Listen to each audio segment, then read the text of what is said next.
So hello everyone, mind spark series के second chapter के second lecture में आपका बहुत बहुत स्वागत है। आज हम बॉडी फ्लूइड एंड सर्कुलेशन का दी एंड करने वाले हैं और पहला टॉपिक जो हम पढ़ेंगे वो पढ़ेंगे लिम्फ। लेकिन उसके पहले मैं आपको बता दूं कि माइंड स्पार्क सीरीज के जो नोट्स है और डीवीपीज है वो आपको प्रोवाइड कर दिए जाएंगे। उसका लिंक मैं डिस्क्रिप्शन में दे दूंगा। सो चलो बढ़ते हैं हमारे फर्स्ट टॉपिक की ओर, जिसका नाम है लिम्फ। सो लिम्फ क्या होता है? सो बेसिकली लिम्फ क्या है कि एक सेकेंड हम ले लेते हैं हमारा कलर, ठीक है। सो जब आपका ब्लड छोटे छोटे स्पेसेस से होकर गुजरता है, सो उसमें से जो मैक्रो प्रोटीन्स निकल जाते हैं, ठीक है, प्लस फॉर्म्ड एलिमेंट्स जो है, फॉर्म्ड एलिमेंट्स हमने पढ़े हैं क्या है, ठीक है। फर्स्ट पार्ट में हमने देखा है कि फॉर्म्ड एलिमेंट्स क्या है। सो जब हमारा ब्लड छोटे छोटे स्पेसेस से होकर गुजरता है, अब उसको छोटे छोटे स्पेसेस से होकर कब गुजरना पड़ता है? जब लेट सपोज ये आपकी ब्लड की वेसल आई, बट सॉरी, ये ब्लड की वेसल अभी बाइफरकेट हो रही है और इसको टिश्यूज़ में जाना है। सो जो टिश्यूज़ के बीच के जो स्पेसेस होते हैं ना, उससे जब ब्लड जाता है, यहाँ से ऐसे ऐसे समझ जा रहा है। सो उसमें उसके जो बड़े बड़े लार्ज प्रोटीन्स होते हैं और फॉर्म्ड एलिमेंट्स होते हैं, जिसमें आरबीसी, डब्ल्यूबीसी और हमारे प्लेटलेट्स, ठीक है, पूरा नहीं लिख रहा हूँ मैं। सो प्लेटलेट्स आते हैं। सो ये सेपरेट आउट हो जाते हैं। तो यहाँ पे बेसिकली क्या बच जाता है, एक बार हम कलर चेंज कर लेते हैं, ठीक है। सो यहाँ पे बेसिकली बच जाता है वाटर और बचता है हमारे पास वाटर सोल्यूबल सब्सटेंस, ठीक है। सो वाटर और वाटर सोल्यूबल सब्सटेंस बचता है। सो इसको हम कलेक्टिवली बोलते हैं लिम्फ। लिम्फ या फिर इसको एक और नाम है, और वो नाम है इंटरस्टिशियल फ्लूइड या फिर टिश्यू फ्लूइड, ठीक है। So this is, I am writing here, tissue fluid.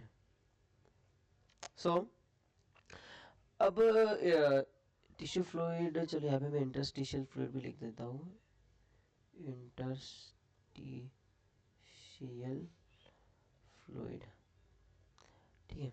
So अब लिम्फ के बारे में हमको और क्या पढ़ना है कि इसका मिनरल डिस्ट्रीब्यूशन कैसे होता है। सो लिम्फ का जो मिनरल डिस्ट्रीब्यूशन होता है, एक सेकेंड हम पेन का कलर चेंज कर लेते हैं। सो लिम्फ का लिम्फ का मिनरल डिस्ट्रीब्यूशन होता है प्लाज्मा की तरह। प्लाज्मा हमने पढ़ा था जब हम ब्लड के बारे में पढ़ रहे थे, तो ब्लड के हमने देखा था कि 55% प्लाज्मा होता है। सो उसका मिनरल जो डिस्ट्रीब्यूशन होगा, ठीक है, डिस्ट्रीब्यूशन होगा सेम एज प्लाज्मा, ठीक है। सो अब आप मुझे कमेंट सेक्शन में आंसर करोगे कि प्लाज्मा माइनस जो हमारा क्लॉटिंग फैक्टर्स है वो क्या होता है, ठीक है। कमेंट में मुझे आंसर चाहिए इसका। सो मिनरल डिस्ट्रीब्यूशन उसका सेम होता है प्लाज्मा की तरह, और इसका फंक्शन के बारे में देखते हैं, ठीक है। सो इसके फंक्शन में क्या आएगा? फंक्शन में एक्सचेंज ऑफ गैसेस एंड, आपके एनसीईआरटी में लिखा है exchange of gases and nutrients, ठीक है। लेकिन आपके एनसीईआरटी में एक और पॉइंट जो लिखा है वो है ऑलवेज। सो टिश्यू और ब्लड के बीच में गैसेस का और न्यूट्रिएंट्स का जो एक्सचेंज होगा वो ऑलवेज होगा थ्रू। और लिम्फ का एक और बार जिक्र जब आता है, जब आप पढ़ते हो, एक सेकेंड कलर चेंज कर रहे हैं हम, जब आप पढ़ते हो, आपको लैक्टियल्स पता होगा, जैसे इंटेस्टाइन में, ठीक है, ओके, इंटेस्टाइन में जो आपका फैट का जो एब्जॉर्प्शन होता है, ठीक है, fat absorption is always done through जो लैक्टियल्स होता है ना, ठीक है। सो आपकी एनसीईआरटी क्या कहती है कि fat absorption in lacteals in intestinal विलाय। So intestine के विलाय में जो फैट एब्जॉर्प्शन है वो भी होगा आपका डायरेक्ट लिम्फ में। ठीक है, इसका एक बहुत प्यारा सा डायग्राम जो है आपके डाइजेशन वाले चैप्टर में दिया गया है। ठीक है, सो लिम्फ का हमने पूरा पूरा देख लिया कि अब किस तरीके से होता है। एक बार हम समराइज कर लेते हैं। तो जब लिम्फ छोटे छोटे स्पेसेस से होकर गुजरता है टिश्यूज के, सो उसमें के फॉर्म्ड एलिमेंट्स जो होते हैं वो पीछे छूट जाते हैं, और मैक्रो प्रोटीन्स जो लार्ज प्रोटीन्स होते हैं, ठीक है, लार्ज प्रोटीन्स जो होते हैं वो पीछे छूट जाते हैं, और बचता है water plus water soluble substance, जिसका मिनरल डिस्ट्रीब्यूशन सेम होता है प्लाज्मा की तरह, और जिसका फंक्शन होता है exchange and nutrients, exchange of gases and nutrients. So इस जो जो बचा हुआ फ्लूइड है उसको हम बोलते हैं लिम्फ। ठीक है, सो लिम्फ अभी हमारा पूरी तरीके से खत्म हो गया है, और नेक्स्ट टॉपिक जो है वो देखते हैं हम। नेक्स्ट टॉपिक हमारा क्या है? सो एक सेकेंड। तो हमारा लैक्टियल्स हो गया है, और नेक्स्ट टॉपिक जो है वो हमारा है सर्कुलेटरी पाथवे। तो सर्कुलेटरी पाथवे में हम क्या क्या देखने वाले हैं? दो टाइप की सर्कुलेटरी पाथवे हम देखने वाले हैं, क्लोज्ड और ओपन। और अब देखते हैं हम कि क्लोज सर्कुलेटरी पाथवे क्या होता है और ओपन सर्कुलेटरी पाथवे क्या होता है। ठीक है, सो जस्ट अ सेकेंड, बस। ठीक है, ओके, सो चलो let's see. So circulatory pathway में हमारे पास जो होते हैं वो दो सर्कुलेटरी पाथवे होंगे। ठीक है, एक तो होगा ओपन सर्कुलेटरी पाथवे,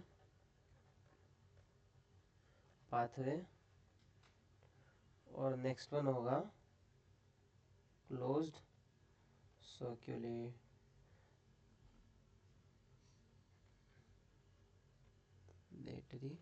पाथवे।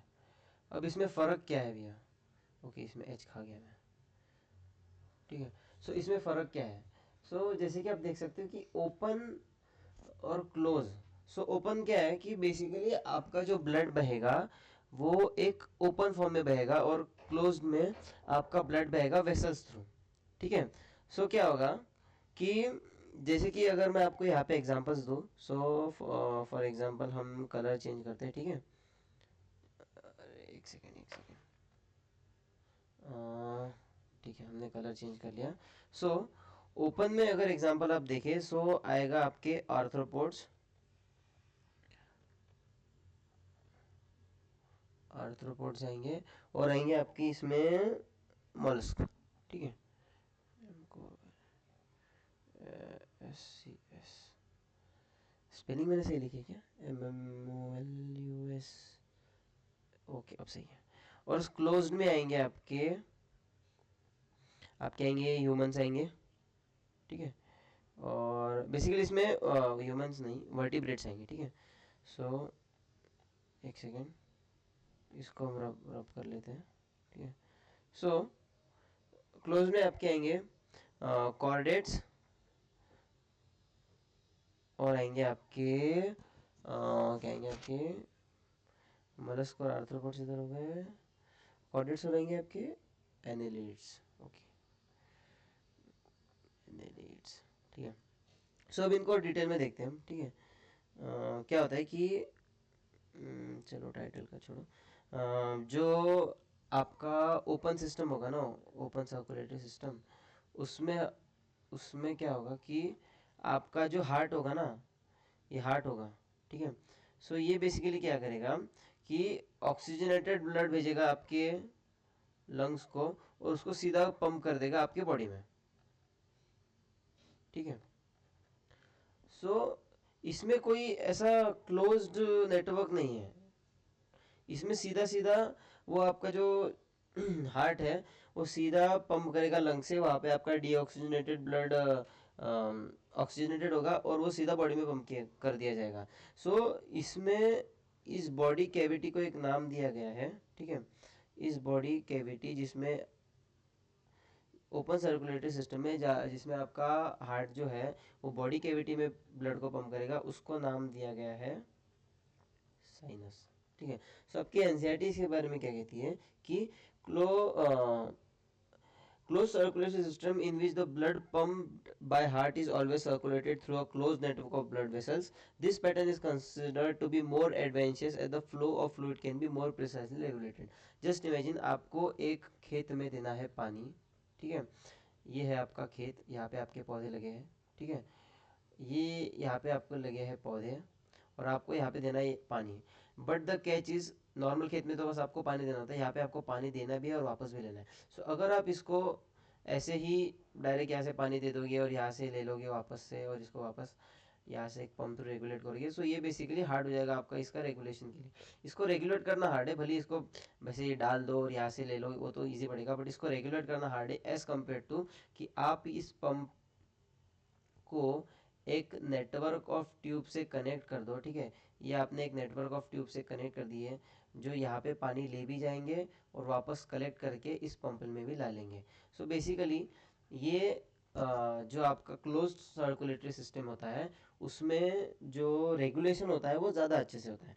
और ओपन सर्कुलेटरी सिस्टम के बारे में आपके एनसीईआरटी में क्या कहा है कि pumped in which blood pumped by heart passes through large vessels into open spaces, ठीक है, ओपन स्पेसेस और बॉडी कैविटीज कॉल्ड साइनसेस।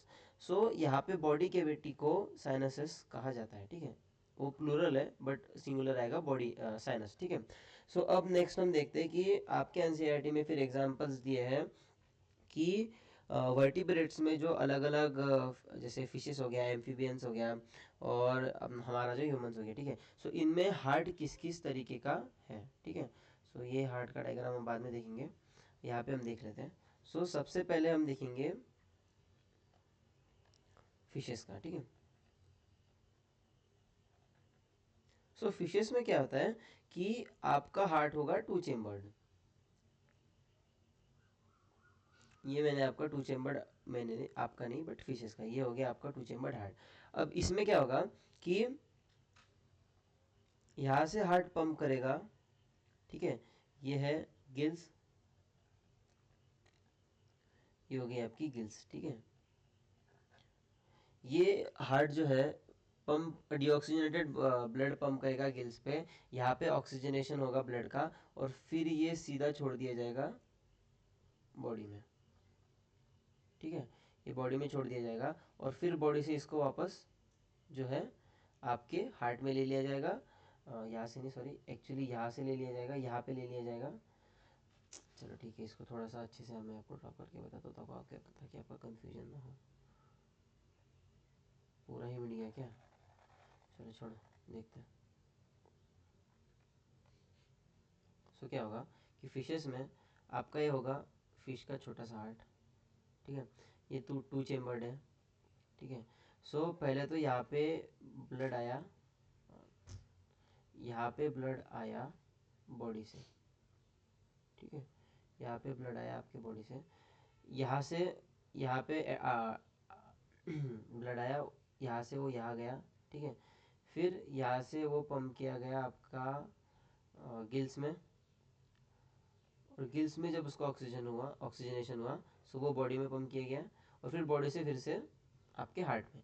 सो ये होगा आपका फिशेस के लिए। ठीक है, अब नेक्स्ट कलर से हम देखते हैं हमारा है फिर एग्जांपल है एम्फीबियंस का। ठीक है, सो एम्फीबियंस में होता है थ्री चेम्बर्ड हार्ट। सो ये हो गया एक चेम्बर। ठीक है, ये हो गया एक चेम्बर और ये हो गया एक चेम्बर। अच्छा, ये थोड़ा सा चेहरे की तरह दिख रहा है अभी बट चलो ठीक है। सो एम्फीबियंस में आपको एक और एग्जांपल याद रखना। ठीक है, एम्फीबियंस का आपको एक याद रखना है कि एम्फीबियंस के क्रोकोडाइल में जो होता है वो फोर चेम्बर्ड होता है हार्ट। ठीक है,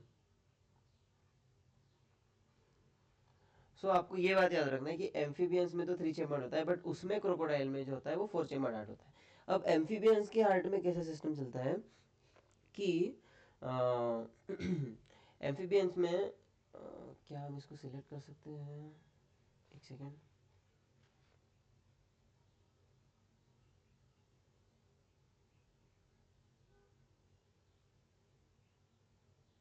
सिलेक्ट तो होगा but sorry for your inconvenience, just a second. ठीक है,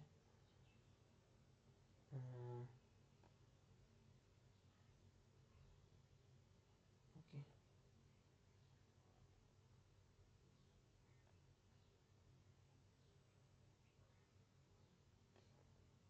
तो ये क्या हो गया भाई?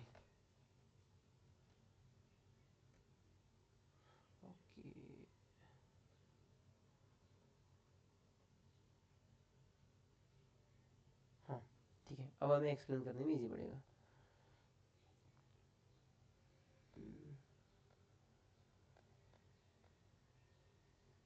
इसमें लेना टाइम वाइट, ठीक है। सो इसमें क्या होता है कि हाँ चलो आते हैं इसमें। ये हो गई आपकी, यहाँ पे हो गई आपकी बॉडी, बॉडी से आएगा ब्लड यहाँ पे, ठीक है। और यहाँ से जाएगा ये,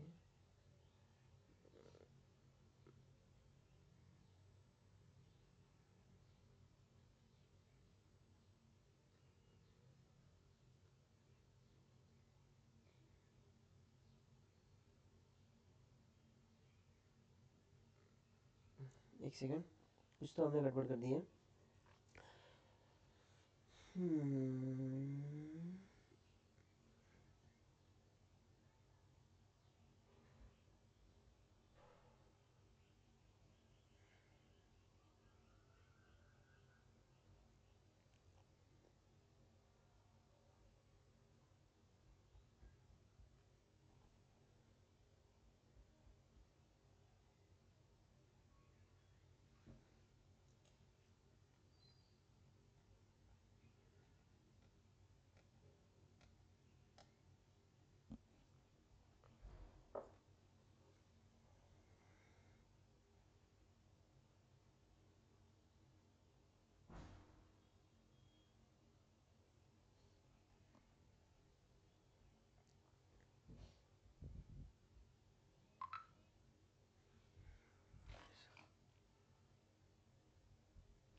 ओके, सो एम्फीबियंस में ये हमारा हार्ट हो गया, और ये हम नीचे लिख रहे हैं बॉडी, ठीक है। सो और ऊपर जो होगा, क्योंकि एम्फीबियंस में हमें पता है कि गिल्स से भी होता है, लंग्स से भी होता है, और स्किन से भी जो है वो रेस्पिरेशन होता है।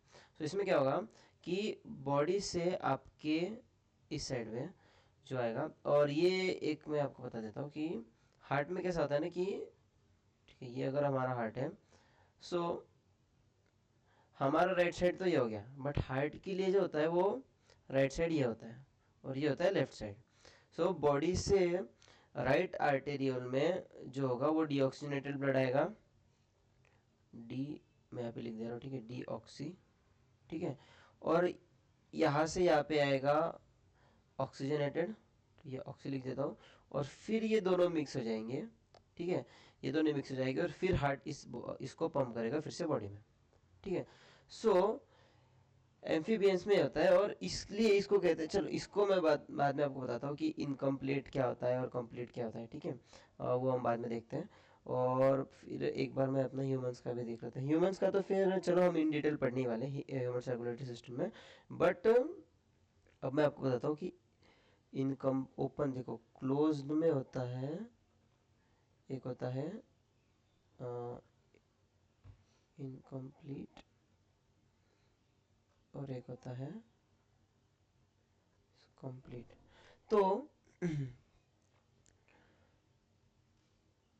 इनकम्प्लीट और complete, so complete double circulation एक होता है और एक इनकम्प्लीट डबल सर्कुलेशन होता है, ठीक है। एक बार हम इसे अच्छे से लिख लेते हैं।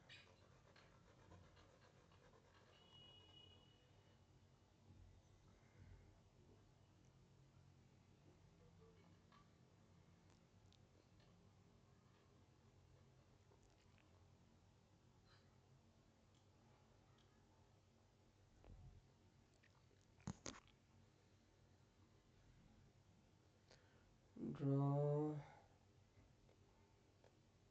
कलर चेंज, ठीक है।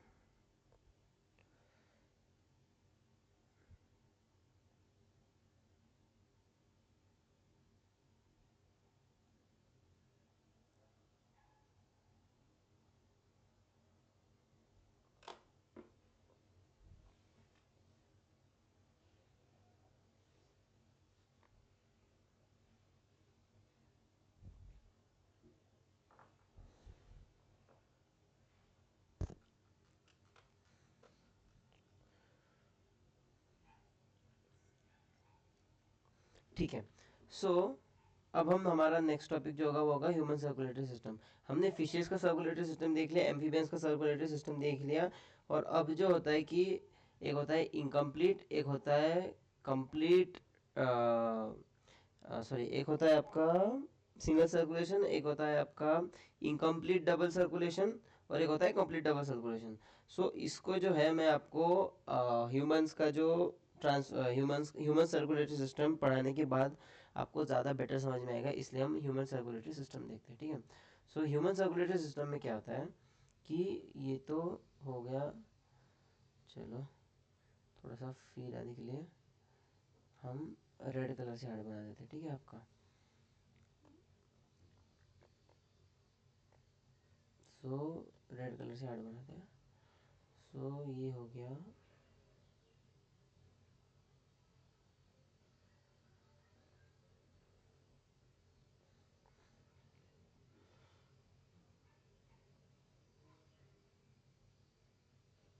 ठीक है।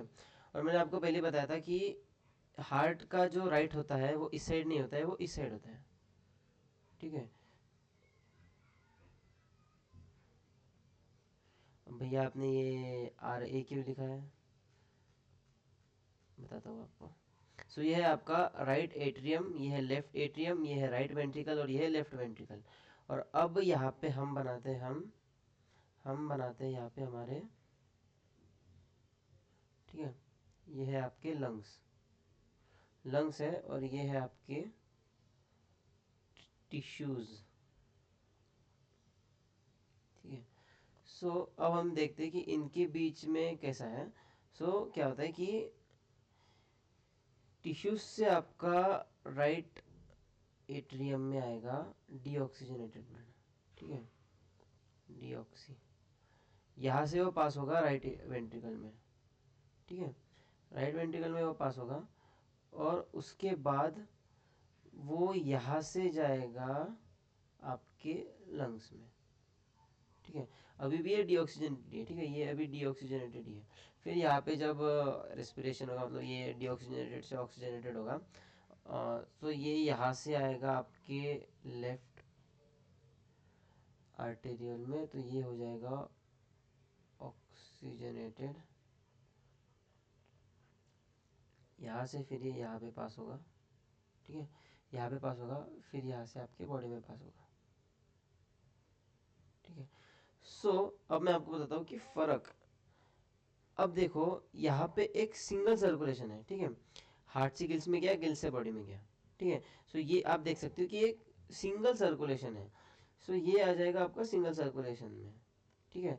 बट अगर आप ह्यूमंस में देखोगे, सो ये एक सर्कुलेटरी पाथ है, और ये एक सर्कुलेटरी पाथ है। अब ये आता है आपका पल्मोनरी सर्कुलेशन, है ना। ये एक एनसीईआरटी में एक बहुत अच्छा सा डायग्राम भी है इसका। सो हम चलो आगे चल के इस डायग्राम में देखेंगे, ठीक है। पल्मोनरी सर्कुलेशन आता है ये, ठीक है, और ये आता है आपका सिस्टेमिक सर्कुलेशन, ये डायग्राम अभी मैं लाया ही हूँ तो मैं आपको दिखा देता हूँ, ठीक है। हाँ तो देखो यहाँ पे अब यहाँ पे आप देख सकते हो कि ओके, मैं कलर चेंज कर लेता हूँ ना तो आपको अच्छे से दिखेगा, ठीक है। तो यहाँ पे आप देख सकते हैं कि ये एक सर्कुलेशन हो रहा है यहाँ पे, ठीक है, जो कि हार्ट और लंग्स के बीच में, और यहाँ पे एक सर्कुलेशन हो रहा है जो हार्ट और आपके बॉडी के बीच में। सो यहाँ पे दो सर्कुलेशन, मतलब एक हार्ट का ऐसा यहाँ पे एक लूप बन रहा है और यहाँ पे एक लूप बन रहा है, इसीलिए इसको हम बोलते हैं हमारा, ठीक है, डबल सर्कुलेशन। बट यहाँ पे आप देख सकते हो कि ये हार्ट से गया गिल्स में, गिल से गया बॉडी में, बॉडी से गया सीधा हार्ट में। सो यहाँ पे ऐसा नहीं कि ये यहाँ से गिल्स में गया, गिल से यहाँ पे है। सो यहाँ पे क्लोज लूप नहीं बन रहा है, यहाँ पे भी यहाँ हार्ट से बॉडी में, बॉडी से हार्ट से, ऐसा नहीं हो रहा है। यहाँ पे सीधा हार्ट से गिल्स, गिल से बॉडी, बॉडी से हार्ट। सो यहाँ पे एक सिंगल लूप जो है वो रन हो रहा है, ठीक है। इसलिए ये आएगा आपका सिंगल सर्कुलेशन के अंदर। और आपका जो ये ह्यूमंस का आएगा उसमें यहाँ पे एक लूप बन रहा है, ठीक है, और एक यहाँ पे लूप बन रहा है। सो ये आएगा आपका डबल सर्कुलेशन के अंदर। सो भैया फिर ये एम्फीबियंस वाला का आएगा। सो ये आएगा आपका, ये बीच का है, ठीक है, क्योंकि इसमें यहाँ पे लूप बन भी रहा है और नहीं भी बन रहा है। सो ये आएगा आपका इनकम्प्लीट डबल सर्कुलेशन के अंदर, ठीक है। सो इसीलिए मैं बोल रहा था कि पहले आपको तीनों तरीके के सर्कुलेशन पढ़ा दिया जाए तो आपको ओपन, सिंगल, क्लोज्ड और फिर इसमें भी डबल और इनकम्प्लीट डबल जो है अच्छे से समझ में आ जाएगा, ठीक है। सो ये हो गया। अब हम देखते हैं, चलो हमारा सर्कुलेटरी पाथवेज हो गया, हमने फिशेस में देखा, एम्फीबियंस में देखा, फिर ह्यूमंस का सर्कुलेटरी पाथवे देखा। बट हम थोड़ा ह्यूमंस के हार्ट के बारे में देखते हैं। सो एक डायग्राम हमारे पास यहाँ पे बहुत प्यारा सा डायग्राम है। सो चलो इसको थोड़ा सा देखते हैं। सो क्या होता है कि, ठीक है, मैं यहाँ पे दिखा देता हूँ कि ये जैसे मैंने ये बनाया था ना, तो मैं आपको थोड़ा सा मैच कर करके बता देता हूँ कि अरे बहुत बुरा बना है, सॉरी। ये बन गया आपका हार्ट। सो मैंने देखो पहले जब आपको एक्सप्लेन किया तो ऐसा बनाया था। तो ये वाली जगह कौन सी है, ये है ये वाली जगह, ठीक है। ये वाली जगह कौन सी है, तो इसको मैं 1 मार्क कर दूँ, ठीक है। तो ये मैंने 1 मार्क की, ये मैंने यहाँ पे 1 मार्क किया, यहाँ पे 2 मार्क किया, यहाँ पे मैंने 2 मार्क किया, यहाँ पे मैंने 3 मार्क किया। सो ये है आपका वो 3, और ये जो 4 मार्क किया वो है आपका ये 4, ठीक है। सो अब इसको एक बार हम पूरा रिलेट करके देखते हैं। सो ये आपके यहाँ पे मैंने लिख दिया लंग्स, और यहाँ पे मैंने लिख दिया आपका बॉडी। सो बॉडी से आएगा ब्लड यहाँ पर, यहाँ से जाएगा यहाँ पर, यहाँ से फिर ये जो दिख रहा है ना आपको, ये पल्मोनरी आर्टरी से ये जाएगा लंग्स में, ठीक है। लंग्स से फिर ये आएगा पल्मोनरी वीन्स से यहाँ पे, यहाँ से फिर यहाँ पे खाली होगा 3 में, 3 से 4 में आएगा। 4 में फिर आप देख सकते हो कि अभी आपको ये क्लियर नहीं दिख रहा होगा, बट ये किसी तरीके से ये एओर्टा से निकलता है और एओर्टा से जाता है आपके बॉडी में, ठीक है। सो यहाँ पे आपको बहुत ज़्यादा कन्फ्यूजन होगा और आप फिर ध्यान में रख सको या ना रख सको, इसलिए मैंने आपको यहाँ पे प्रॉपर वे में बताया है। सो यहाँ पे जो ब्लड आएगा ना वो आएगा आपका वेना कावा थ्रू, ठीक है। तो ये जो यहाँ पे ये जो वेना कावा है ना, ठीक है, वो यहाँ पे बॉडी से, चलो यहाँ पे भी मैं आपको साथ में बता देता हूँ, ठीक है। सो बॉडी से वेना कावा थ्रू आएगा 1 में, 1 से जाएगा वो 2 में, ठीक है। 2 से फिर 2 से फिर मैं आपको बताता हूँ, 2 से ये देख सकते हो पल्मोनरी आर्टरी, ठीक है।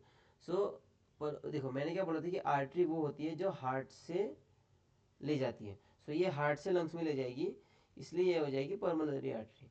और मैंने बताया था कि हार्ट में ले आने वाली होती है वीन। सो ये क्योंकि पल्मोनरी वेंटिलेशन में इन्वॉल्व है, इसलिए ये हो जाएगी पल्मोनरी वीन। हमने देखा था ना कि ऊपर का जो ये होता है वो पल्मोनरी होता है, नीचे का जो होता है वो सिस्टमिक होता है। सो ये पल्मोनरी के लिए ये पल्मोनरी आर्टरी, पल्मोनरी वीन। और हार्ट से दूर ले जा रही है इसलिए ये आर्टरी, और हार्ट के पास में ला रही है इसलिए ये वीन। इसी तरीके से हार्ट से ये दूर ले जाएगी इसलिए ये सिस्टमिक आर्टरी, और ये हो जाएगी फिर ये जो हो जाएगी वो होगी सिस्टमिक वीन्स। सो जब ये निकलता है ना, सो ये निकलता है एओर्टा थ्रू, ठीक है। तो ये जो एओर्टा है ना, ये अब यहाँ पे ये वाले डायग्राम में वो समझना बहुत कॉम्प्लेक्स हो जाता है, बट ये वाले डायग्राम में आप अच्छे से समझ सकते हैं।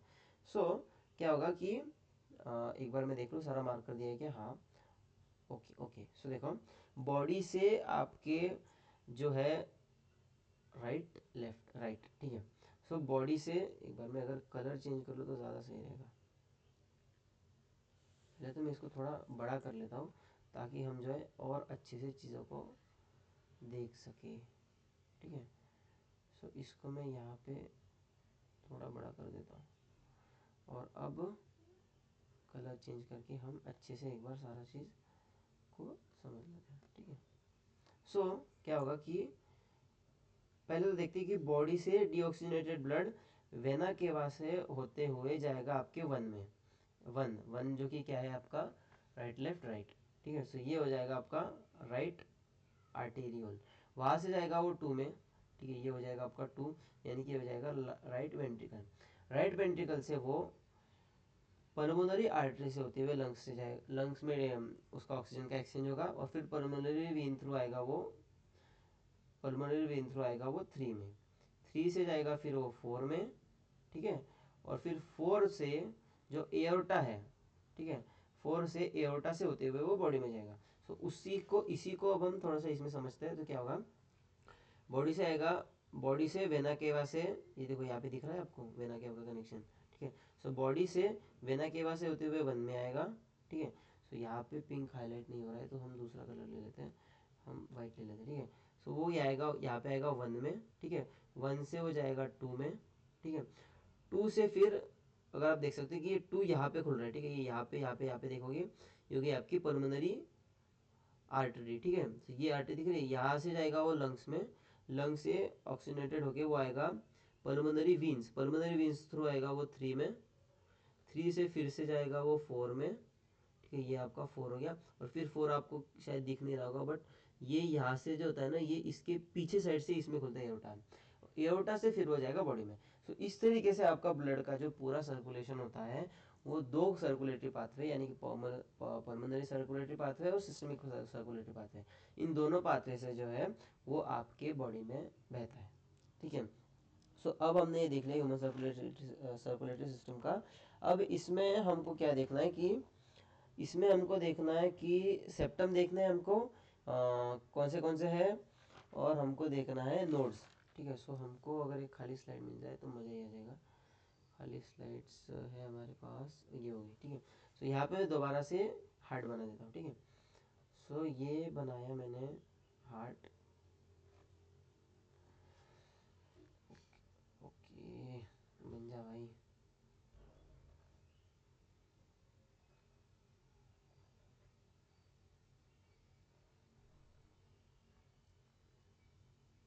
ये बन गया आपका हार्ट, ठीक है।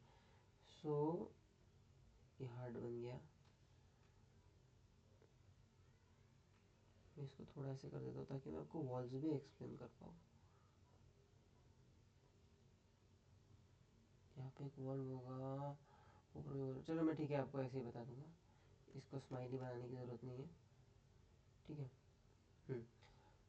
इसको हम कनेक्ट कर लेते हैं, इसको नीचे कनेक्ट कर लेते हैं, ठीक है। और ये मैंने कनेक्ट नहीं किया क्योंकि इसमें हमको दिखाना है कि यहाँ पे स्पेस है और यहाँ से ब्लड फ्लो होगा, ठीक है ठीक है ठीक है ठीक है। चलो देखते हैं। सो हमको मार्क कर, पहले मार्किंग कर लेते हैं, ठीक है। ये ऊपर के जो होते हैं ये होते हैं आपके आर्टेरियोल्स, आर्टेरियोल्स होता है ना, क्या है प्रोनाउंसिएशन क्या है, आर्टेरिया भाई, जब से मैं गड़बड़ कर रहा हूँ, ये होती है आर्टेरिया, ओके। सो मैंने जब से काफ़ी देर से बहुत गड़बड़ की होगी, सो उसके लिए सॉरी। सो ये होते हैं आपके एट्रिया,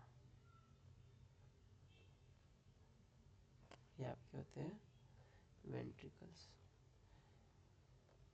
सॉरी फॉर द गड़बड़, ठीक है। ये भी होगा आपका एट्रिया, ये होगा आपका वेंट्रिकल।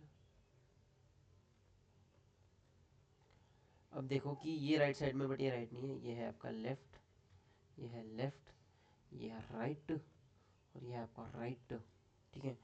सो ये हो गया आपके,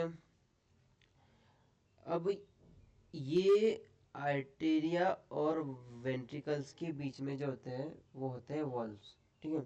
सो इसमें कौन से वॉल्व होते हैं, सो सबसे पहला वॉल्व जो होगा वो आएगा आपका ये यहाँ पे। मैं यहाँ पे वॉल्व ड्रॉ कर देता हूँ, ठीक है। अब हम कलर चेंज कर लेते हैं।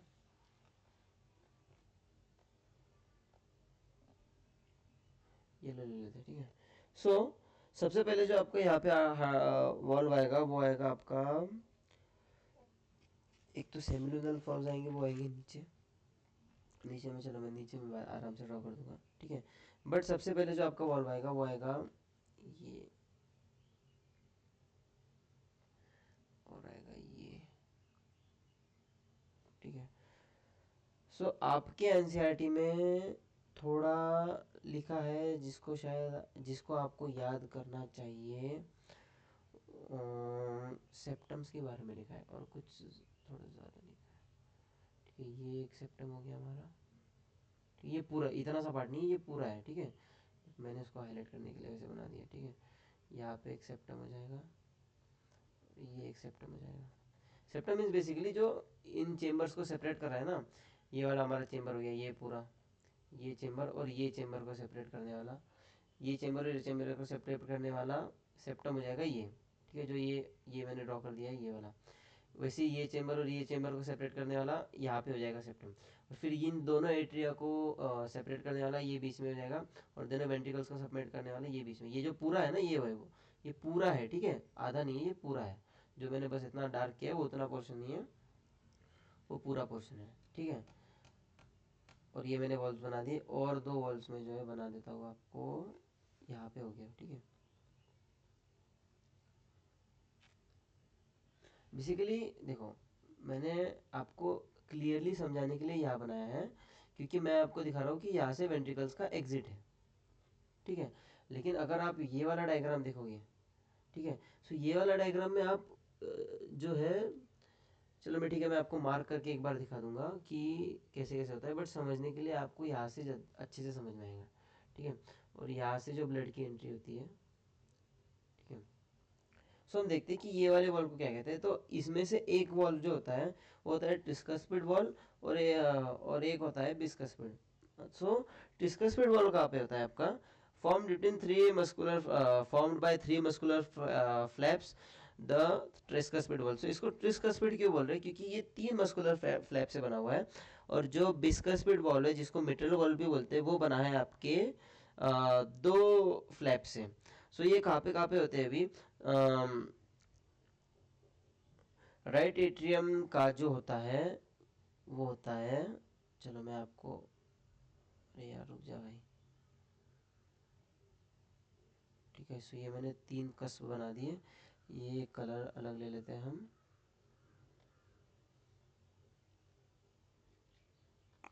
ये ले लेते हैं। सो ये जो हो गया आपका, हो गया ट्रिस्कस्पिड,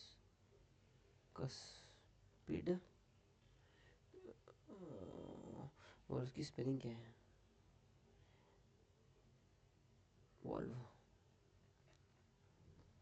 और ये हो गया आपका बिस्कस्पिड। देखो स्पेलिंग्स की इतना टेंशन, मतलब आपको बस नाम पता होनी चाहिए कि आपको एमसीक्यू सॉल्व करना है, स्पेलिंग्स नहीं लिखना है, ठीक है। इसको ही बोलते हैं मिट्रल वॉल्व। सो ये हो गए आपके ट्रिस्कस्पिड वॉल्व और मिट्रल वॉल्व, और ये हो गए आपके दोनों semilunar, semilunar, spelling semilunar है, सेमी लूनर, ठीक है। सो आपका जो ट्रिस्कस्पिड वॉल्व हो गया, ये जो वॉल्व हो गया, ये होगा आपका राइट एट्रिया और राइट वेंट्रिकल्स के बीच में। जो आपका बिस्कस्पिड या फिर मिट्रल वॉल्व हो गया, वो होगा आपका राइट लेफ्ट एट्रिया और लेफ्ट वेंट्रिकल के बीच में। अब ये जो सेप्टम है ना, उसके बारे में आपके एनसीईआरटी में लिखा हुआ है कि थिन और मस्कुलर। सो एट्रियल सेप्टम के बारे में उन्होंने लिखा है कि वो थिन है और मस्कुलर है, जबकि आपके इंटरवेंट्रिकुलर सेप्टम के बारे में लिखा है वो थिक है, थिक वॉल्ड है। सो एक बार हम यहाँ पे लिख लेते हैं ताकि आप बस ये डायग्राम देखो तो आपका सारा रिवाइज हो जाए, ठीक है। सो ये जो इंटर एट्रियल वॉल्व है उसके बारे में उन्होंने लिखा है कि thin and muscular,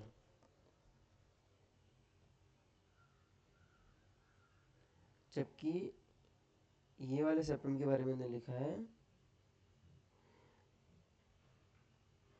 thick walled इंटरवेट्रिकल।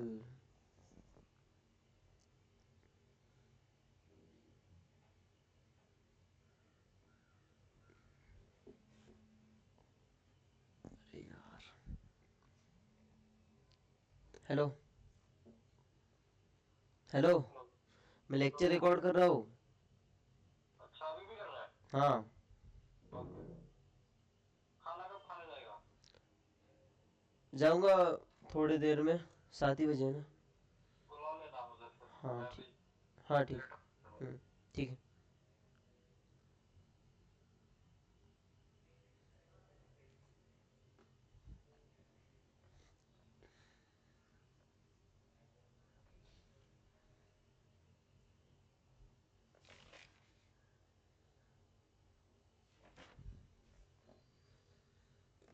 क्या गड़बड़ है?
चल रहा है, चल रहा है।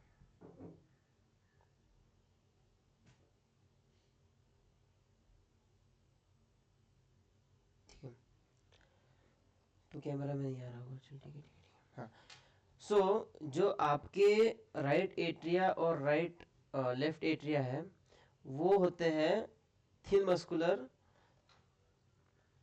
थिन मस्क्यू मस्क्यूलर वॉल से सेपरेटेड होते हैं, ठीक है। सो इनको कहते हैं हम एट्रिया के बीच में, दो एट्रिया के बीच में, इसलिए इनको हम कहते हैं, अरे यार,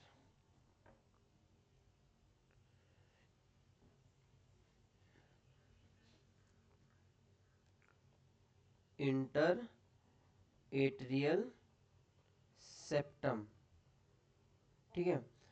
सो क्योंकि ये एट्रिया के बीच में होते हैं इसलिए इनको कहते हैं इंटर एट्रियल सेप्टम। वैसे ही आपके जो वेंट्रिकल्स होते हैं उनके बीच में जो होता है उनको कहते हैं हम, कहाँ स्पेस है हमारे पास, इंटर वेंट्रिकुलर सेप्टम, ठीक है। और आपके एट्रिया और वेंट्रिकल्स के बीच में, मतलब ये वाला एट्रिया और ये वेंट्रिकल्स के बीच में जो सेप्टम होता है वो जो होता है फाइब्रस टिश्यू से बना होता है,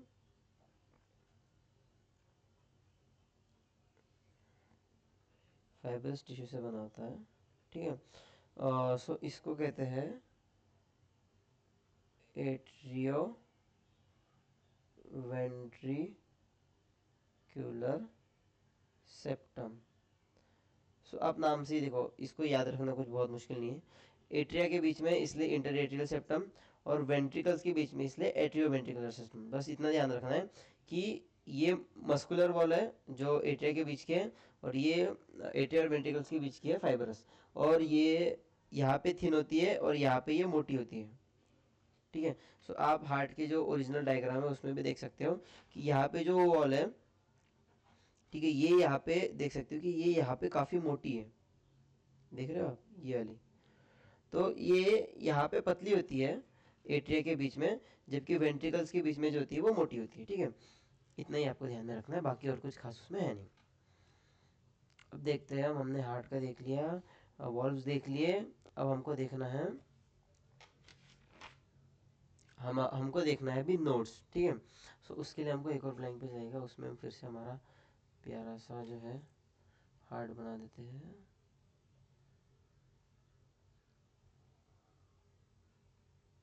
ये हार्ट बन गया, सेपरेशन हो गया उसका, ठीक है। अब इसके बीच में आप देखोगे कि मैं यहाँ पे एक ड्रॉ कर रहा हूँ, कुछ ऐसी एक चीज़, यहाँ पे एक चीज़ ऐसे ड्रॉ कर रहा हूँ, ठीक है। और ये यहाँ से ऐसे, ये यहाँ से, और ये यहाँ से निकल के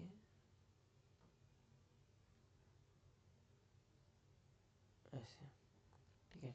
और ये जो होती है इसमें ऐसे,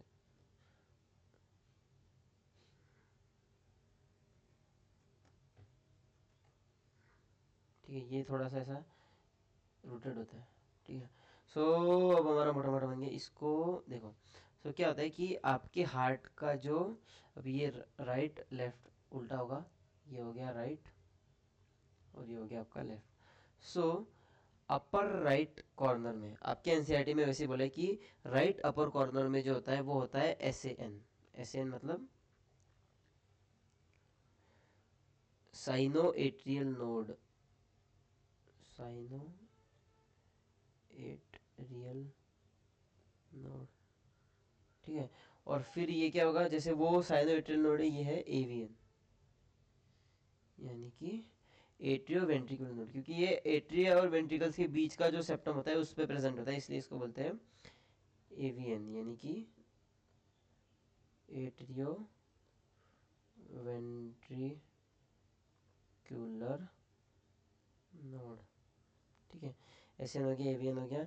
अब आपको बताता हूँ, ये है एवी बंडल, ठीक है। एवीएन से निकलने वाला जो बंडल होता है वो हो गया एवी बंडल। और फिर आपके ओरिजिनल हार्ट के डायग्राम में भी अगर आप देखो, सो मैंने क्या आपने देख लिया, ये हो गया, ये हो गया, ये हो गया, ये हो गया, ये हो गया, ये हो गया, हो गया लेफ्ट हैंड में बंडल ऑफ फिश, ठीक है। बंडल ऑफ फिश आपको बताना है लेफ्ट वेंट्रिकुलर एपिक्स, और ये क्वाड्रेंट आपको बताना है, ठीक है। सो ए बी बंडल हो गया। और फिर यहाँ पे होते हैं पोर्किंजे फाइबर्स, तो ये जो फाइबर्स निकल रहे हैं ना यहाँ से, ये होते हैं पोर्किंजे फाइबर्स। तो होता क्या है कि आपका एस जो होता है ना, ये सारे होते हैं क्या कहते हैं उसको, ये नोडल टिश्यू होते हैं, ठीक है। सो ये सारे जो हो गए ये होते हैं नोडल, जो येलो कलर से मैंने बनाया ना, ये नोडल टिश्यू होते हैं। ये क्या करते हैं कि ये आपके हार्ट को पंप करने में हेल्प करते हैं, मतलब ये एक्शन पोटेंशियल जनरेट करते हैं जिससे आपका हार्ट पंप होता है। आपका हार्ट जो होता है वो होता है मस्कुलर, इसलिए आपके हार्ट को जो, देखो कुछ बातें जो है हम हार्ट वाले इस पे लिख देते हैं क्योंकि हम वो लिखना भूल गए, ठीक है। सो आपका हार्ट जो होता है ना वो होता है मेसोडर्मली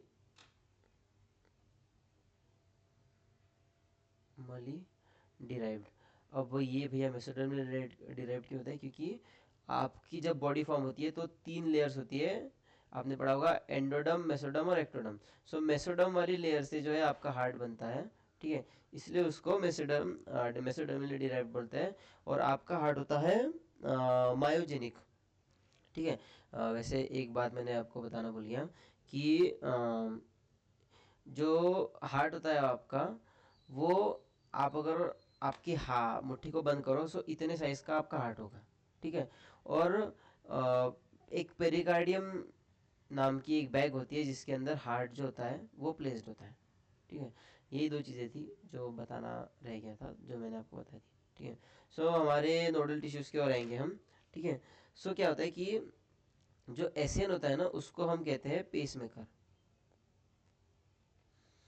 हमको इसको पेसमेकर, हम इसको पेसमेकर क्यों कहते हैं, क्योंकि एसएन ही वो है जो आपके हार्ट को पंप करने में सबसे मेजर रोल प्ले करेगा। सो एसएन क्या होता है कि 70 to 75 पर मिनट। एसएन जो है वो 70 to 75 पर मिनट एक्शन पोटेंशियल जनरेट करेगा। मतलब एसएन जो है, एक्शन पोटेंशियल के बारे में आपको इतना अगर पता नहीं होगा तो आप एक्शन पोटेंशियल के बारे में आपका सामने वाले आने वाले चैप्टर्स में पढ़ोगे, बट मैं आपको एक बता देता हूँ कि आपके मसल्स में जो होता है ना, एक पोटेंशियल जनरेट किया जाता है जिससे कुछ सेल्स के जो होते हैं, सेल्स के जो मेम्ब्रेन्स पे होते हैं वो चैनल्स खुलते हैं, जिससे अलग अलग आयंस अंदर आते हैं और मसल का कॉन्ट्रैक्शन होता है। सो उस मसल के कॉन्ट्रैक्शन के लिए जो होता है आपको एक्शन पोटेंशियल जनरेट करना होता है, तो यहाँ पे एक्शन पोटेंशियल जनरेट करता है हमारा एसएन। ठीक है, सो एसएन से जो एक्शन पोटेंशियल जनरेट करता है वो फिर ट्रैवल करता है एवीएन में। बट एसएन में जो एक्शन पोटेंशियल जनरेट होगा वो एट्रिया का कॉन्ट्रैक्शन करेगा। सो ये ऊपर वाला जो पार्ट है वो कॉन्ट्रैक्ट कर लेंगे, और फिर जब वो एवीएन में आएगा एट्रियो वेंट्रिकुलर सेप्टम, और वो पास करेगा एवी बंडल से पूरे वेंट्रिकल्स में फैलेगा तो वेंट्रिकल्स कॉन्ट्रैक्ट करेगा। सो आपका हार्ट का कॉन्ट्रैक्शन कैसे होता है कि जो आपका एसएन है वो पेसमेकर है, वो इसको इनिशिएट करेगा, वो आपके एट्रिया को कॉन्ट्रैक्ट करेगा, और फिर जब एसएन से सिग्नल आपका एवीएन में ट्रैवल करेगा, सो वो एवी बंडल से जाते हुए आपके वेंट्रिकल्स में फैलेगा और आपके वेंट्रिकल्स को कॉन्ट्रैक्ट करेगा। और अब इसके जो पर्किंजर फाइबर्स के उसमें बारे में क्या कहा है कि जो आपके वेंट्रिकल्स होता है, ठीक है, उसके जो रेस्पेक्टिव वेंट्रिकल्स, मतलब जो लेफ्ट का है लेफ्ट में, राइट का राइट में, तो ये वेंट्रिकल्स के बीच में जो इन एक्शन पोटेंशियल को फैलाने का काम करते हैं वो करते हैं पुरकिंजर फाइबर्स। ठीक है, अब सामने क्या लिखा है हमको कि एसएन जो है वो रिस्पॉन्सिबल होता है आपके रिदम को, जो आपका हार्ट का रिदम होता है ना उसको मेंटेन करने के लिए, क्योंकि जैसे कि मैंने पहले बताया कि एसएन जो है वो एक्शन पोटेंशियल जनरेट करेगा, एक्शन पोटेंशियल को जनरेट करेगा, इनिशिएट करेगा, फिर वो एवीएन से जाते हुए एवी बंडल से पूरे वेंट्रिकल्स में फैलेगा जिससे आपका हार्ट का कॉन्ट्रैक्शन होगा। सो बेसिकली आपके हार्ट के रिदमिक कॉन्ट्रैक्शन को मेंटेन करने वाला कोई टिश्यू है, सो वो एसएन है। ठीक है, अब हमको पढ़ना है हमारे कार्डियक साइकिल के बारे में। सो कार्डियक साइकिल के बारे में आपके टेक्स्ट बुक में ये बताया गया है कि किस तरीके से ब्लड फ्लो होता है, बट मैंने हमारे पहले आने वाली डायग्राम्स में आपको बता दिया, ये वाला डायग्राम हो गया कि किस किस तरीके से कैसे ब्लड फ्लो होता है। ठीक है, सो उसको हमको कुछ ऐसा जानने की ज़रूरत नहीं है, बस मैं आपको टेक्निकल टर्म से इंट्रोड्यूस करा देता हूँ कि सिस्टोल क्या है, डायस्टोल क्या है। सो सिस्टोल है हमारा कॉन्ट्रैक्शन और डायस्टोल है हमारा रिलैक्सेशन। रिलैक्सेशन सो फिर अगर इसमें लिख दिया मैंने एट्रियल सिस्टोल मतलब एट्रिया का कॉन्ट्रैक्शन, मैंने लिख दिया वेंट्रिकल सिस्टोल मतलब वेंट्रिकल्स का कॉन्ट्रैक्शन, वैसे ही एट्रियल डायस्टोल अगर लिख दिया सो उसका एट्रियल डायस्टोल लिख दिया तो एट्रिया का रिलैक्सेशन, और एट्रियल सिस्टोल लिख दिया मतलब एट्रिया का कॉन्ट्रैक्शन। ठीक है, तो अब कार्डियक साइकिल का थोड़ा सा वॉल्व्स के साथ भी हम समझेंगे किस तरीके से काम होता है। एक बार हम यहाँ पे हमारा हार्ट बना देते हैं और इस बार हमको वॉल्व्स भी बनाने पड़ेंगे। सो ये एक वॉल्व हो गया। ठीक है,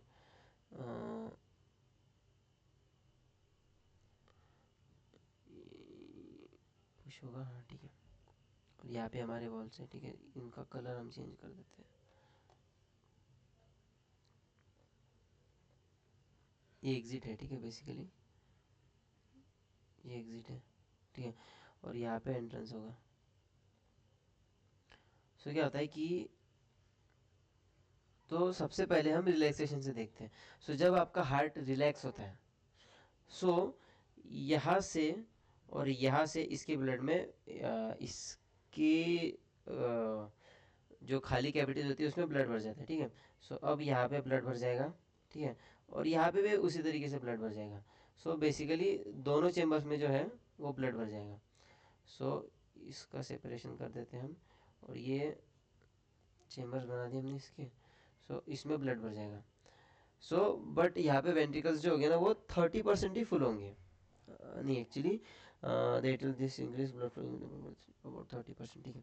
सो आपके वेंट्रिकल्स जो है नॉर्मली फील होंगे।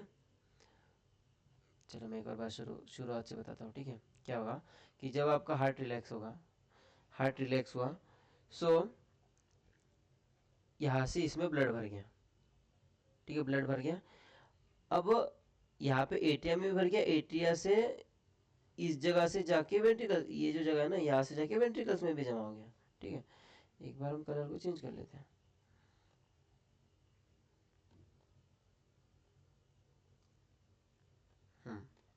सो यहाँ ब्लड आया, और वो ऐसा नहीं कि बस इसमें भरा, इन दोनों में भर गया, मतलब इसमें भी भर गया, इसमें भी भर गया, ठीक है। सो यहाँ से आके, यहाँ से आके ये इन दोनों में भर गया, ठीक है। अब क्या होगा कि जब आपका ये जो है एट्रिया कॉन्ट्रैक्ट करेगा, सो क्या होगा कि ये वाले वॉल्व जब ये कॉन्ट्रैक्ट करेगा, सो यहाँ के वॉल्व जो है वो बंद हो जाएंगे,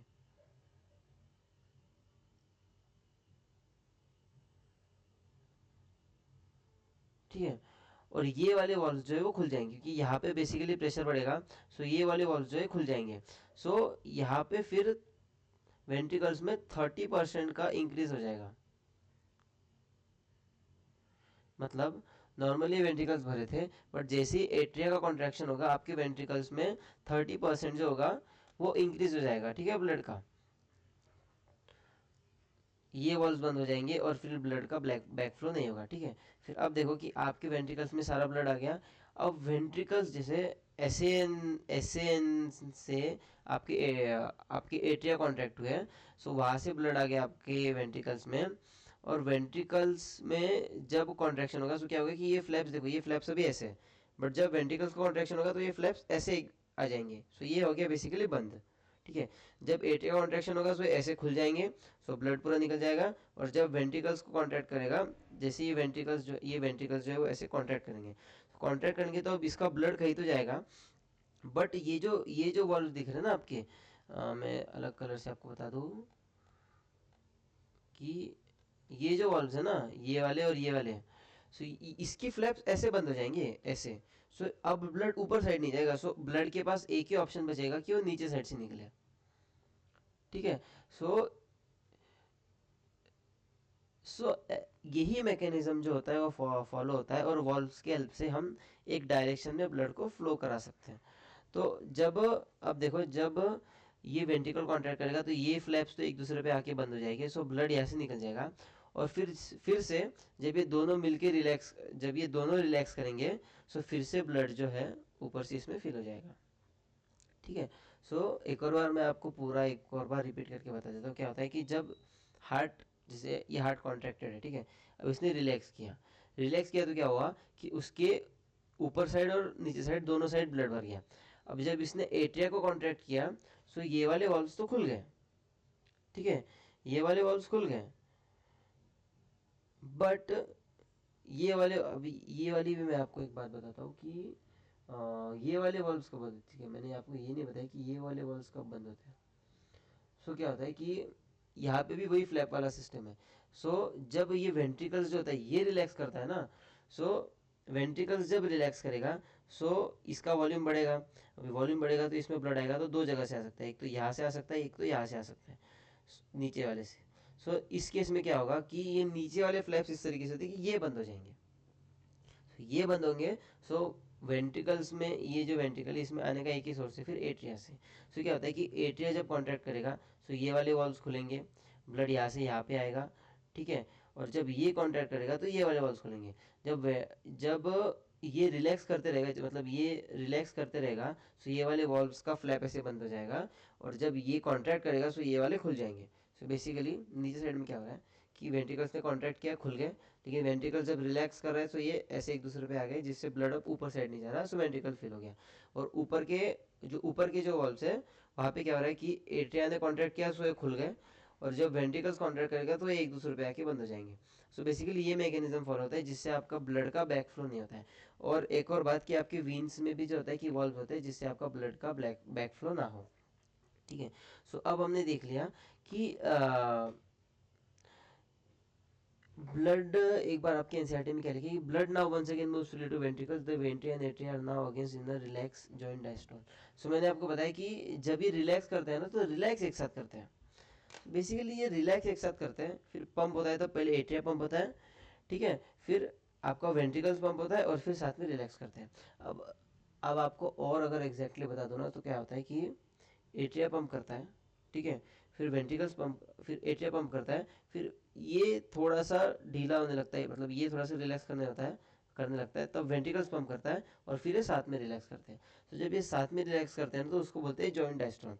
और जॉइंट डायस्टोल जो है ये टर्म आपके एनसीईआरटी में यूज़ किया गया है। सो ये आपको याद रखना है कि जब एट्रिया और वेंट्रिकल साथ में रिलैक्स करते हैं तो उसको हम बोलते हैं जॉइंट डायस्टोल, ठीक है। अब आपके जो ये जो पूरा हमारा देखा ना हमने कि एट्रिया कॉन्ट्रैक्ट करते हैं, फिर आपका वेंट्रिकल्स कॉन्ट्रैक्ट करता है, फिर ये दोनों एक साथ रिलैक्स करते हैं, ये पूरा होता है आपके 0.8 सेकेंड में, ठीक है।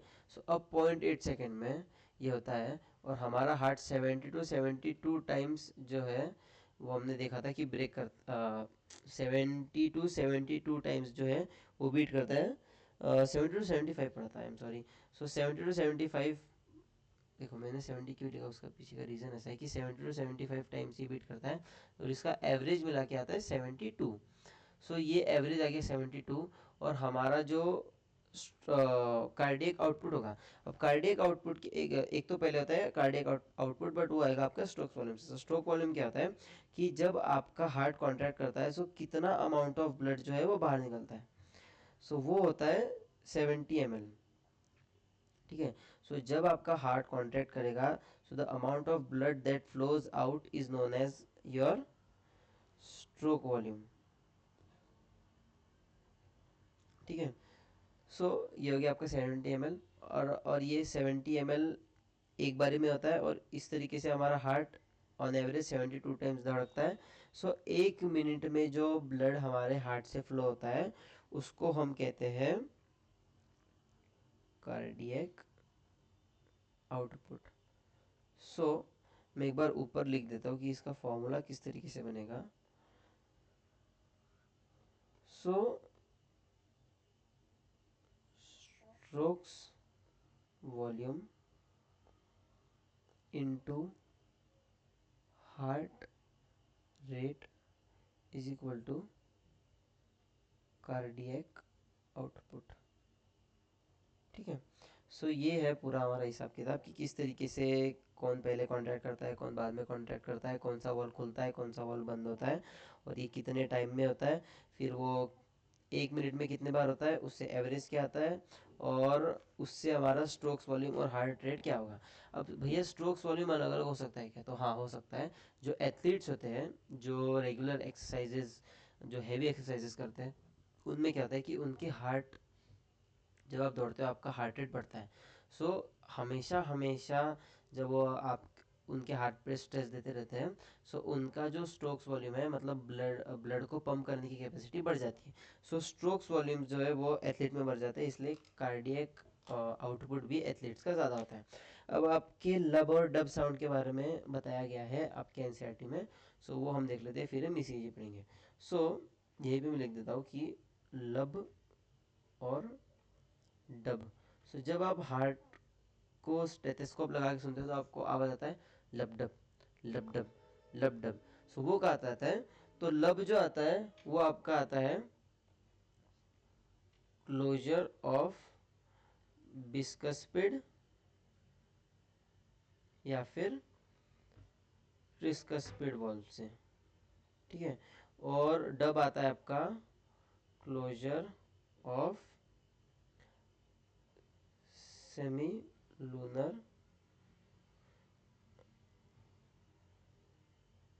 वॉल्व से। सो हमने क्या देखा था कि सबसे पहले आप देखो ना कि आपके हार्ट ने कॉन्ट्रैक्ट किया, सो सबसे पहले ये ऊपर के फ्लैप बंद हुए, ठीक है। सो कहा गया हमारा, ये ऊपर के फ्लैप बंद हुए, सो ये ऊपर के फ्लैप बंद हुए तब लब सुनाई दिया।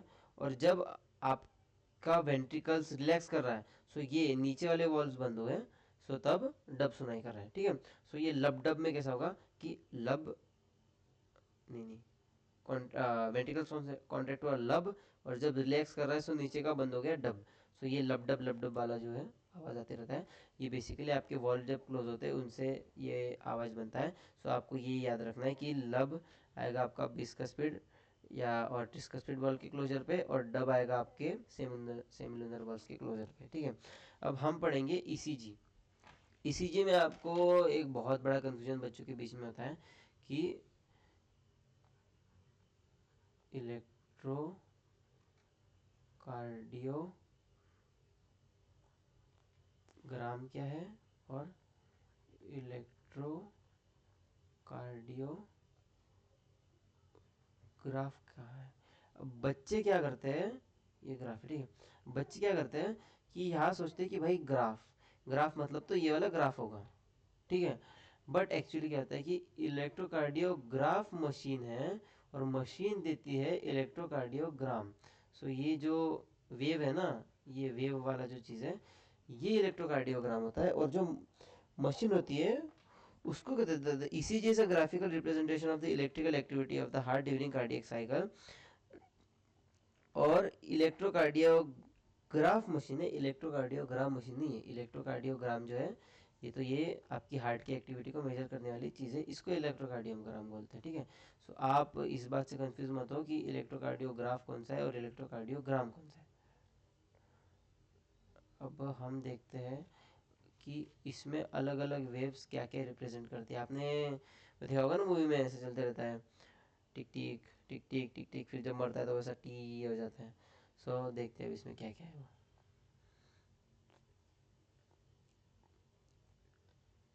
सो सबसे पहले ये आपने इलेक्ट्रोकार्डियोग्राम देखा। एक स्टैंडर्ड ईसीजी लेने के लिए क्या करना होता है, एक स्टैंडर्ड ईसीजी के लिए आपके दोनों रिस्ट पे, ठीक है। सो आपके दोनों रिस्ट पे 2 लीड्स लगाई जाएगी, और आपके लेफ्ट वाले एंकल पे, एक लीड एक लीड लगाई जाएगी, ठीक है, जो आपके जो सिग्नल्स लेगी ना वो। और आपका अगर आपको इन डिटेल ईसीजी लेना है, ऐसे कुछ केसेस होते हैं जिसमें आपको इन डिटेल ईसीजी लेना पड़ेगा आपके हार्ट की एक्टिविटी के लिए। सो आपके चेस्ट वाले रीजन्स पे, सॉरी, तो आपके चेस्ट वाले रीजन्स पे मल्टीपल लीड्स लगाएंगे, ठीक है। अब हम यहाँ पे देखते हैं कि इसमें कौन सी चीज़ क्या क्या है। सो पी क्यू आर एस, ठीक है, ending of Q R S और टी, ये 3 चीज़ों को हमको यहाँ पे देखना है कि क्या है, ठीक है। सो एक बार मैं पेन का कलर चेंज कर लूँ, ओके फाइन, वाइट ले लेते हैं, ठीक है। सो पी जो होगा वो होगा आपका, कहाँ गया भाई, वाइट नहीं लेना चाहिए, एक सेकंड में चेंज कर ले रहा हूँ। इसमें हम ले लेते हैं ग्रीन, ठीक रहेगा। सो ये हो गया आपका पी, ये क्यू आर एस, ये end of Q R S, और ये हो जाएगा आपका, ठीक है, टी। सो पी क्या है, पी है आपका electrical excitation of atria.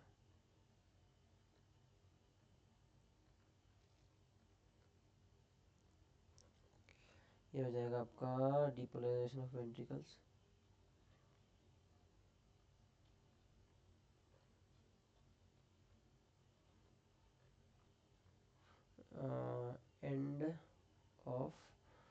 End of आपका क्यू आर एस हो जाएगा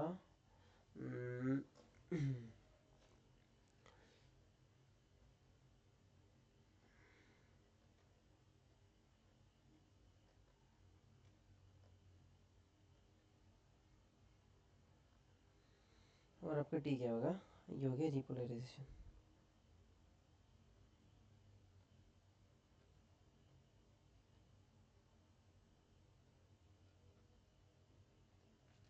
ठीक है, अब देखते हैं। तो क्या होगा कि सबसे पहले देखो, आप सबसे पहले अगर आप देखो तो ऐसे एन जो है वो एक्शन पोटेंशियल जनरेट करेगा जिससे एट्रिया कॉन्ट्रैक्ट होगा। सो बेसिकली जब मैंने आपको बताया था कि डी एक्शन पोटेंशियल जब जनरेट होता है ना, सो डीपोलराइजेशन होता है वॉल्स का, इसको आप सामने चल के अच्छे से पढ़ोगे। सो जब डीपोलराइजेशन होता है ना, तो मसल्स कॉन्ट्रैक्ट करते हैं, तो सबसे पहले जब एट्रिया कॉन्ट्रैक्ट करेगा, सो वहाँ पे डीपोलराइजेशन होगा एट्रिया का। सो यहाँ पे इसलिए लिखा है कि एट्रिया का डीपोलराइजेशन, ठीक है। सो सबसे पहले आपका एट्रिया का कॉन्ट्रैक्शन होगा, फिर आपका होगा वेंट्रिकल्स का। सो क्यूआरएस कॉम्प्लेक्स जो है वो बताता है डीपोलराइजेशन ऑफ वेंट्रिकल्स। मतलब क्यूआरएस कॉम्प्लेक्स बताता है कि आपका वेंट्रिकल अभी कॉन्ट्रैक्ट हुआ है, और वेंट्रिकल कॉन्ट्रैक्ट होने का जो एंड है, मतलब क्यूआरएस कॉम्प्लेक्स का जो एंड है, ये आपको बताता है एंड ऑफ सिस्टोल। सिस्टोल मतलब डायस्टोल क्या होता है, रिलैक्सेशन, सिस्टोल मतलब कॉन्ट्रैक्शन। सो इसका क्यूआरएस कॉम्प्लेक्स का एंड आपको बताएगा कि अभी कॉन्ट्रैक्शन का एंड हो चुका है, और टी आपको बताएगा रिपोलराइजेशन ऑफ एट्रिया। सो आपके एट्रिया को sorry repolarization of ventricles. So ventricles को रिपोलराइज भी होना होना होता है, ताकि वो फिर से डिपोलराइज करें, ठीक है। तो ये रिपोलराइजेशन और डिपोलराइजेशन मसल्स के बीच में हमेशा चलती रहता है। सो पी, मैं एक बार रिपीट कर देता हूँ कि पी क्या आता है। पी आपके एट्रिया के कॉन्ट्रैक्शन को डिनोट करता है, क्यूआरएस कॉम्प्लेक्स आपके वेंट्रिकल्स के कॉन्ट्रैक्शन को डिनोट करता है, क्यूआरएस कॉम्प्लेक्स का एंड डिनोट करता है कि आपका कॉन्ट्रैक्शन पूरा हो चुका है, और सॉरी टी डिनोट करता है कि आपका रिपोलराइजेशन हो रहा है, ठीक है। So, अब हमने इसी देख लिया। अब डबल सर्कुलेशन मैंने आपको पहले एक्सप्लेन कर दिया, क्योंकि ये एक ऊपर साइड एक सर्कुलेशन हो रहा है और नीचे साइड एक सर्कुलेशन हो रहा है, सो इसीलिए इसको हम डबल सर्कुलेशन कहते हैं, ठीक है। अब इसमें हमको और दो सर्कुलेशन पढ़ना है, जिसके लिए हमको स्पेस लगेगी। सो इसमें हमको देखना है हेपेटिक पोर्टल सिस्टम, और हमको देखना है कोरोनरी सिस्टम। सो हेपेटिक पोर्टल सिस्टम। सो हेपेटिक पोर्टल सिस्टम क्या होता है कि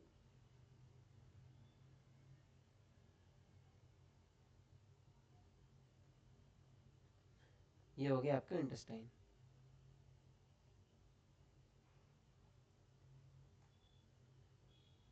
ये इंटेस्टाइन हो गया, ये बीच में छोटे छोटे छोटे स्मॉल इंटेस्टाइन, लार्ज इंटेस्टाइन जो भी है, और ये हो गया आपका लीवर,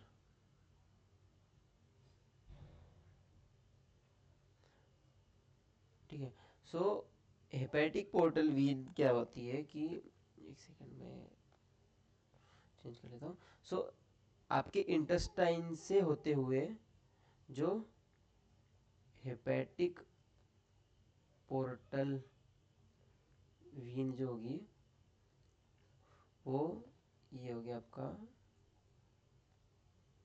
इंटेस्टाइन, और ये हो गया आपका लीवर,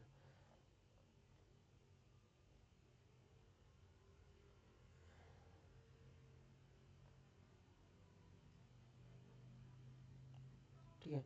सो आपके इंटेस्टाइन से लीवर से सिस्टमिक सर्कुलेशन में ब्लड को वापस करने वाली होती है हिपैटिक पोर्टल वेन। सो हिपैटिक पोर्टल वेन इंटेस्टाइन से आपके लीवर, इंटेस्टाइन से ब्लड को लीवर में ले जाती है, और वहाँ से होते हुए सिस्टमिक सर्कुलेशन में ब्लड को रिटर्न करती है। सो इस तरीके की सर्कुलेशन जो आपके बॉडी में होता है, उसको कहते हैं हम हिपैटिक पोर्टल सिस्टम।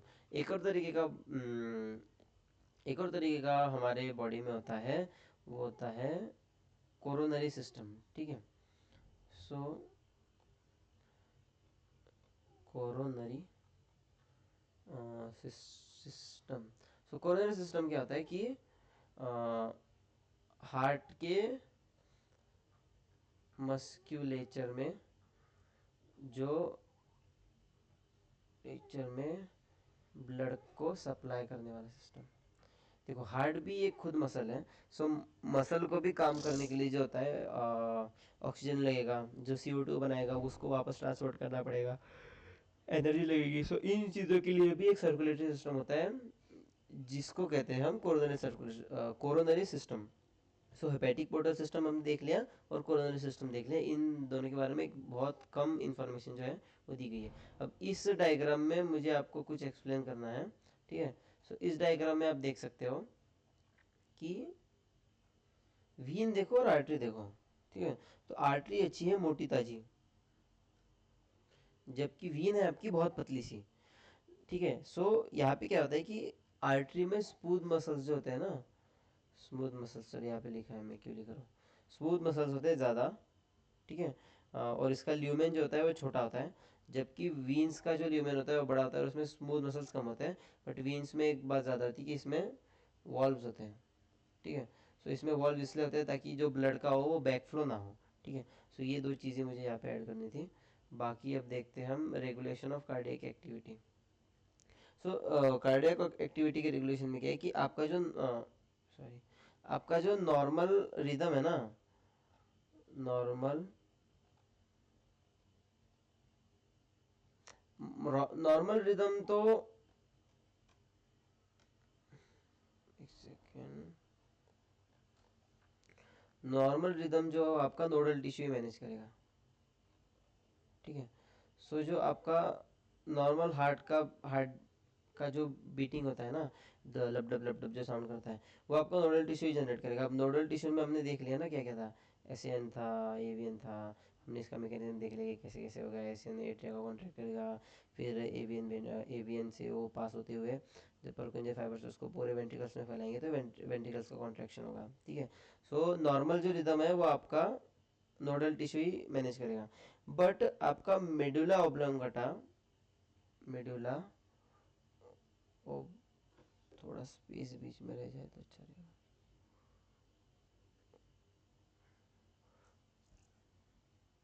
ऑब्लोंगेटा जो है वो एएनएस से, ANS means autonomous neural system, ANS में ऑटोनॉमल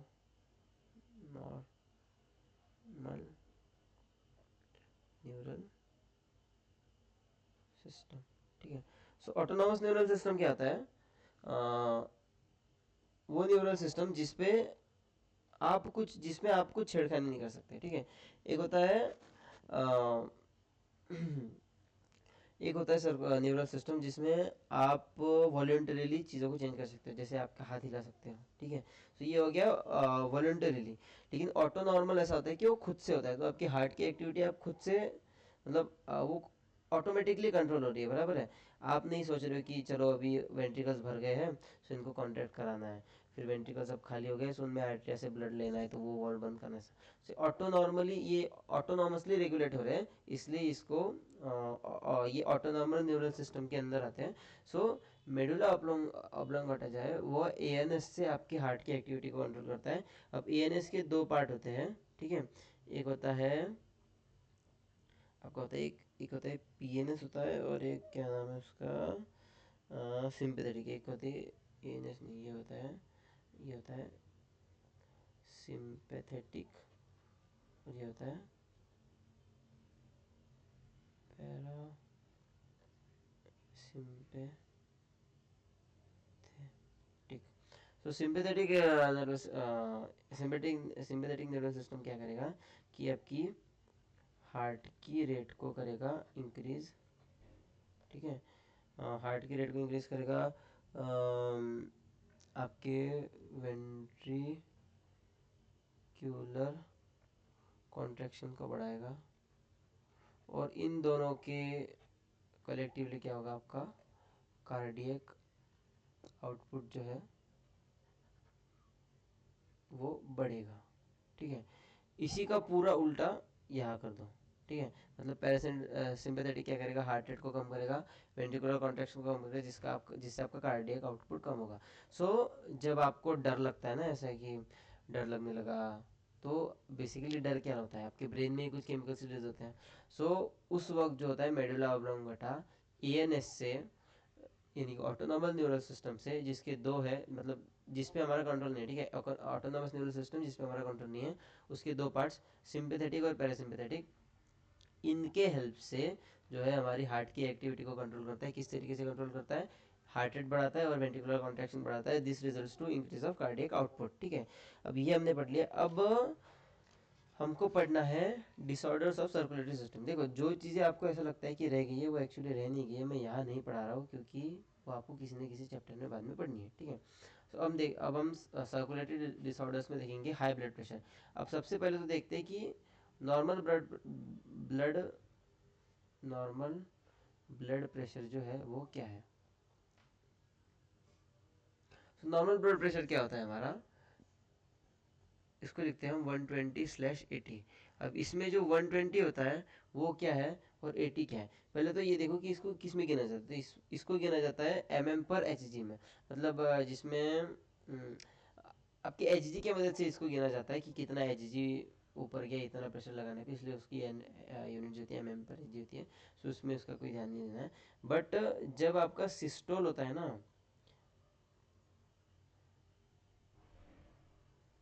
ठीक है, सिस्टोल मतलब आपका हार्ट का कॉन्ट्रैक्शन। अब जब आपका हार्ट का कॉन्ट्रैक्शन होगा, सो आपके ब्लड वेसल्स में जो प्रेशर रहेगा वो होगा 120, और जब हार्ट का रिलैक्शन होगा तो उस वक्त आपके ब्लड का प्रेशर होगा वो होगा 80। सो 120 सिस्टोलिक ब्लड प्रेशर और 80 is diastolic blood pressure. So what we consider as high, कि जब blood pressure of an individual is 140 to 90 और हायर, ठीक है, so if repeated checks, so एक दो बार हुआ बात अलग है, जब आपका, जैसे मैंने बताया कि मिडिल ऑब्लंगोटा जब आपका हार्ट रेट को बढ़ा रहा है, वेंट्रिकुलर कॉन्ट्रैक्शन को बढ़ा रहा है, तब तो आपका ब्लड प्रेशर बढ़ेगा ही, ठीक है। बट अगर आपका रिपीटेड मेजरमेंट्स, मतलब नॉर्मल कंडीशंस में भी रिपीटेड मेजरमेंट्स अगर 140 90 या फिर उससे ज़्यादा आ रहे हैं, सो आपको हाई ब्लड प्रेशर है।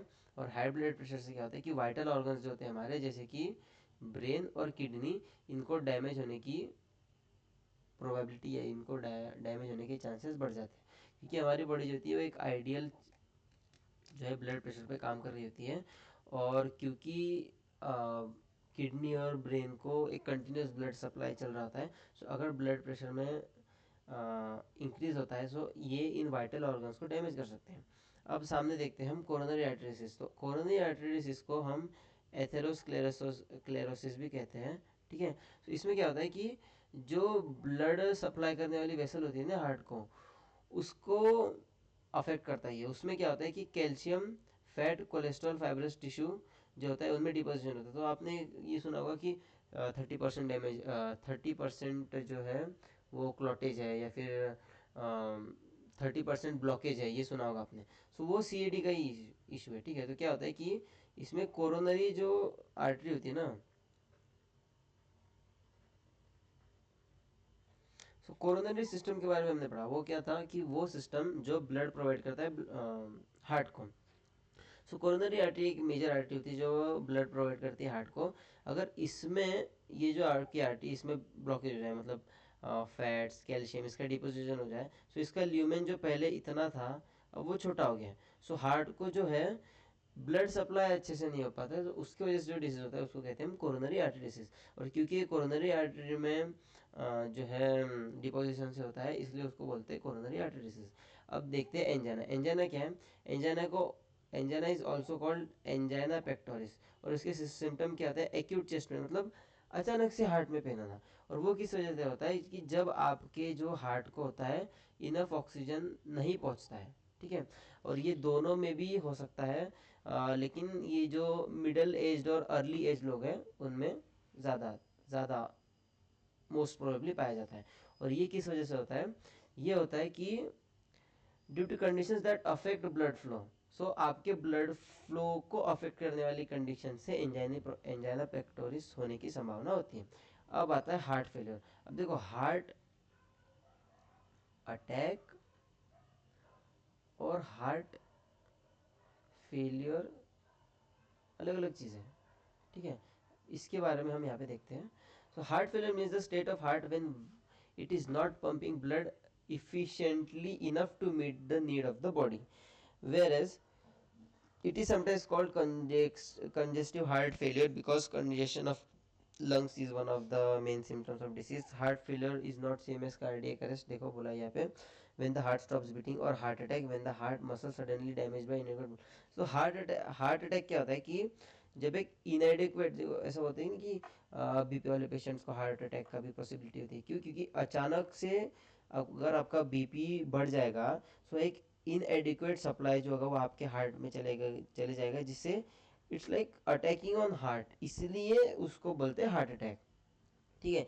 जबकि हार्ट फेलियर क्या है कि जब आपका हार्ट फेल करे एक पर्टिकुलर अमाउंट ऑफ ब्लड जो आपके बॉडी को जाना चाहिए। और कार्डियक अरेस्ट क्या है? कार्डियक अरेस्ट मतलब उसकी अरेस्ट मीन्स आपको पता है, अरेस्ट में हिंदी में क्या कहते हैं, एक्चुअली मुझे याद नहीं आ रहा, चलो ठीक है। बट हार्ट अटैक है जब एक इनएडिक्वेट ब्लड फ्लो आपके हार्ट को जाए, जिससे आपके हार्ट के टिश्यू डैमेज हो जाए। हार्ट फेलियर मतलब हार्ट बॉडी को एक पर्टिकुलर जो ब्लड उसने पंप करना चाहिए वो पंप करने में फेल हो रहा है, उसको हार्ट फेलियर बोलेंगे। और कार्डियक अरेस्ट मतलब आपका हार्ट काम करना ही बंद कर दिया। ठीक है, सो हमने disorders of circulatory system cover कर लिया, जिसमें हमने बीपी देखा, हमने सीडी देखा, हमने एंजाइना देखा और हमने हार्ट फेलियर देखा। सो ये चैप्टर इस तरीके से आज एंड हो जाता है। तो इसका सेकेंड पार्ट में हमने अब इस चैप्टर को एंड कर दिया है। एक बार में देख लो हमने सारा कवर तो कर लिया है ना। ठीक है, मैंने कवर, ठीक है ठीक है ठीक है ठीक है ठीक है। सो ठीक है, हमने पूरा ये चैप्टर आज कवर कर लिया है। इससे रिलेटेड जो भी नोट्स और डीपीपीज है और उसका लिंक मैं आपको डिस्क्रिप्शन में दे दूंगा। तब तक के अच्छे से पढ़ाई करते रहिए। चलो मिलते हैं नेक्स्ट लेक्चर में। Bye bye.